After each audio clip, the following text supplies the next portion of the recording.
একটা মাত্র দেহ একটা মাত্র দেহ বুক করেছে 18 থেকে 20 জন। তার শরীরে 150 গ্রাম বীর্য পাওয়া গেছে। কত নিষ্ঠুরভাবে দর্শন করা হয়েছে, এমনকি দর্শন করার সময় গলা চেপে ধরে রাখা হয়েছিল। আপনি কি বলতে পারেন কতক্ষণ গলা চেপে ধরে রাখলে একটা মানুষের বা একটা মেয়ের চোখ দিয়ে রক্ত পড়ে?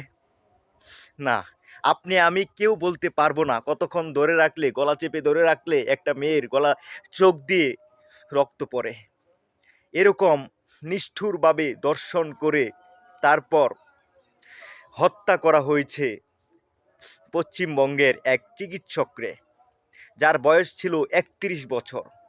কতটা কাপুরুষ হলে আমাদের সমাজ এরকম করতে পারে? দুঃখজনক। এমনকি আমাদের দেশেও এমন ঘটনা অহরহ, এমন ঘটনা